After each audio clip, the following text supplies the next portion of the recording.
Hello and good day. Welcome to our video channel, God's Promises. And today's video will be Numbers chapter 24. Let's get started now. Numbers chapter 24 is the final chapter in the story of Balaam, a non-Israelite prophet who was hired by the king of Moab to curse the Israelites. In this chapter, Balaam delivers his final oracle, which ends up blessing the Israelites instead of cursing them as the king of Moab had hoped. The chapter begins with Balaam seeing the Israelite camp from a high place and being moved by the Spirit of God to deliver a message. He begins by saying, "The oracle of Balaam the son of Beor, the oracle of the man whose eye is opened, the oracle of him who hears the words of God, who sees the vision of the Almighty, falling down with his eyes uncovered." Numbers 24:3-4. This is a dramatic introduction that emphasizes Balaam's prophetic ability and the fact that he is truly hearing from God. Balaam then goes on to deliver his oracle, which consists of 3 separate prophecies. In each prophecy, he blesses the Israelites and predicts their future success and prosperity. Here is the first prophecy. "How lovely are your tents, O Jacob! Your encampments, O Israel! Like palm groves that stretch afar. Like gardens beside a river. Like aloes that the Lord has planted. Like cedar trees beside the waters. Water shall flow from his buckets. And his seed shall be in many waters. His king shall be higher than Agag. And his kingdom shall be exalted." Numbers 24:5-7. In this prophecy, Balaam praises the Israelites and their encampments, comparing them to beautiful palm groves and gardens. He also predicts that their water supply and descendants will be plentiful, and that their king will be more powerful than Agag, a king of the Amalekites who was known for his strength and authority. Balaam's second prophecy is similarly positive towards the Israelites. God brings him out of Egypt and is for him like the horns of the wild ox. He shall eat up the nations, his adversaries, and shall break their bones in pieces and pierce them through with his arrows.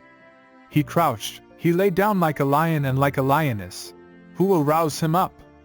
Blessed are those who bless you, and cursed are those who curse you." Numbers 24:8-9. In this prophecy, Balaam recalls the Israelites' history of being brought out of Egypt by God, and predicts that they will be victorious over their enemies. He also uses the image of a lion to describe their strength and power, and reminds his listeners that those who bless the Israelites will be blessed, while those who curse them will be cursed. In the final prophecy, Balaam predicts the coming of a future king who will conquer his enemies and rule with justice and righteousness. "I see him, but not now. I behold him, but not near.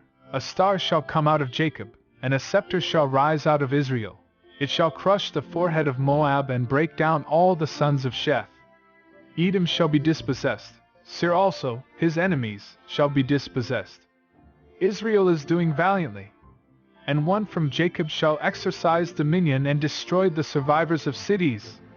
Numbers 24:17-19. In conclusion, Numbers chapter 24 tells the story of Balaam's final attempt to curse the Israelites, but instead, he blesses them with several prophecies about their future victories and triumphs. The chapter highlights the power of God's protection over his chosen people, even in the face of adversity and opposition. The story also serves as a warning against greed and temptation, as Balaam's desire for wealth and fame ultimately leads to his downfall.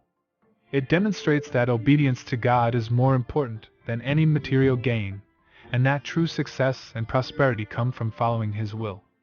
Overall, Numbers chapter 24 teaches us about the unwavering faithfulness of God, the importance of obedience to his commands, and the blessings that come from following him. It encourages us to trust in his protection and promises, even when faced with challenges and difficulties, and to always prioritize his will above our own desires. Thank you for visiting us today. Please share with us your favorite Bible chapter below in the comments section. Don't forget to like and subscribe. It really does help our channel grow. Looking forward to see you back here for our next video. Always take good care.